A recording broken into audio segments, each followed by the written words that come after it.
Welcome to the Healthy You podcast from NorthShore University Health System, where we tackle trending topics in healthcare. In this episode, we'll be examining the opioid epidemic in America, which is responsible for the deaths of tens of thousands every year and has been declared a nationwide public health emergency by the U.S. government. I got hooked immediately.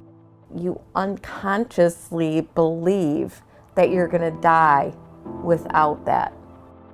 Sometimes we need to sit and cry with a patient or listen to a patient or bring their family in. Throughout all of human history, we've had issues with substances and trying to control human use of substances. I'm Andy Buchanan, and in this series we examine the opioid crisis by talking to addiction experts at NorthShore's Doreen E. Chapman Center, including Dr. Laura Parisi, the center's medical director and an addiction psychiatrist. The Chapman Center is a comprehensive treatment facility for individuals struggling with substance use disorders. But first, we visited 58-year-old Sharon at her home in the Chicago suburb of Winnetka. With its large homes set back from tree-lined streets, Winnetka's not the kind of place you'd expect to find the issue of addiction, but it's here. Sharon, a mother of 5 and interior designer who works out of her home, fell into addiction after undergoing a surgical procedure to address her chronic pain. The procedure was done and the physician felt that Vicodin could manage the pain. And taking that Vicodin, my feeling was, well, I will be under the care of a physician. This might not be so bad. And I, at the time, felt that I could handle that. And from what I understand now, that's not true.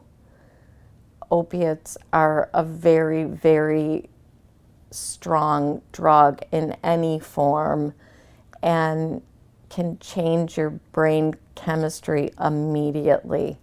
That happened to me.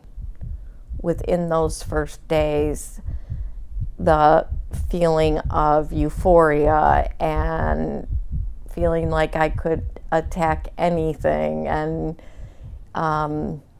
there's almost this surge that happens in people's brains, and very truly with mine. I got hooked immediately in that feeling. You know, the pain was alleviated. I had the dopamine rushes immediately, and I was off to the races, basically.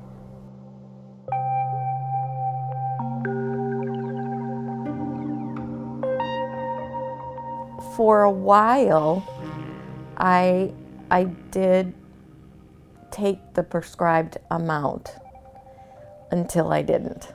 Once your brain's addicted and the dopamine levels, you need more and more of the opiate to get the same effect. When that level of needing more happens in your brain, you almost go in, or I went into survival mode, so that you unconsciously believe that you're going to die without that. I ended up going to a pain management specialist, and going to that specialist, she tried to manage the pain with me, but getting into heavier opiates. So I went from Vicodin to hydromorphone to fentanyl patches to taking them all at the same time. It was horrific. And meanwhile, trying to manage my daily routine, I started sleeping more. I started, being exhausted in the afternoon, still trying to manage. And really, the dopamine rush from the opiates would give me energy for a certain amount of time, and then it didn't. I would go for a certain time of managing my family and the activities, and then I'd fall apart. Sharon's search for more drugs began to dominate her life and brought moments of shame when confronted by one of her doctors, who was a family friend, and by her sister. Trying to ride the energy of the surge that the opiate would give you, you get this false energy of, getting up in the morning and you take it and you move into the day and try to accomplish everything that needs to be done, and then I would balance when I would take it in terms of driving them places, driving them to all their sports activities, and then coming home and collapsing at night and taking too much. And that was a very, very vicious cycle. I would nap while they were at school to try to, when it would drop, and then I'd take a nap for an hour or two and then start right up again. And they saw that cycle happening. You feel like they noticed you were different? Yes. Yes, very much. Because of the erratic behavior that happens on opiates. It's this up and down and up and down, and it's not normal. Normal people don't act that way. And like I said, my brain was lit to do anything that would get in my way of getting it would be something I would push away. And unfortunately, that included my children and my husband.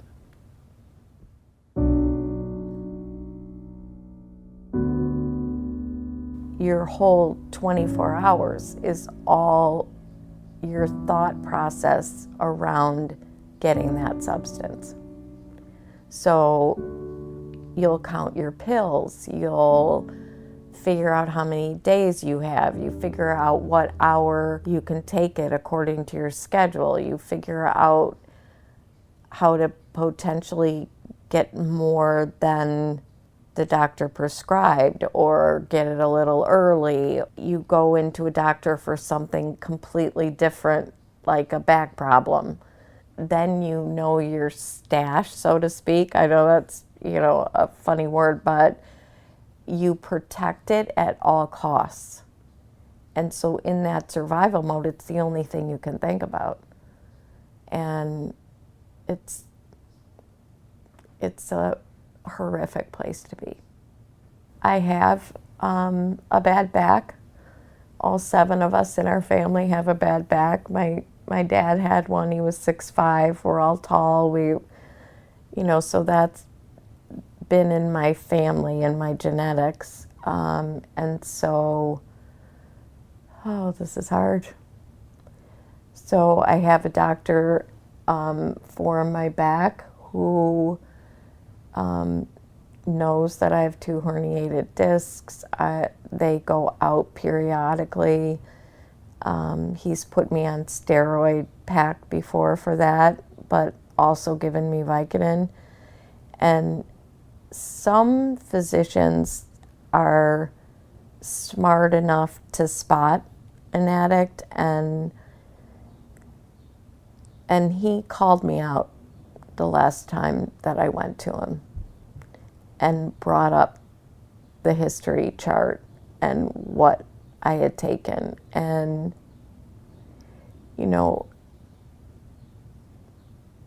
I felt very ashamed about that because he actually is a family friend.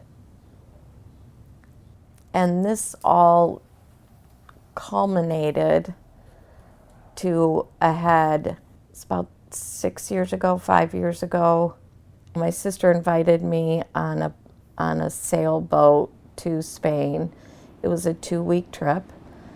And what I did, because I was deep into all the opiates at the time, is I did what a lot of people fall into. I doctor shopped. And so I had my medication from my pain management specialist, but then went to my internist for Ambien because I was going on a boat and I needed to sleep, and had another 2 procedures. So I had opiates from that. It's horrible. And so on that trip, I also, because I was in that addiction mode of survival, I had way more than I should have. And obviously my sister noticed it. She waited until the plane ride home from Spain, got on the plane, and she confronted me on the plane and said, this is ridiculous. I don't have my sister. You're not here. Where are you? And so I came back, and I knew she was right. I knew she loved me. And finally, at that moment, I was willing to listen. And I was so ashamed of what I had fallen into, and the cycle that had happened, that I got back and I called Dr. Parisi at Chapman and said, I need help. And went to Chapman and surrendered.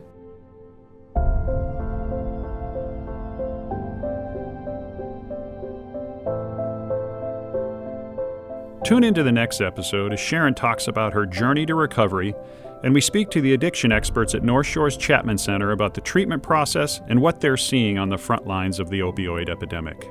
I'm Andy Buchanan. Thank you for listening to the Healthy You podcast from NorthShore University Health System.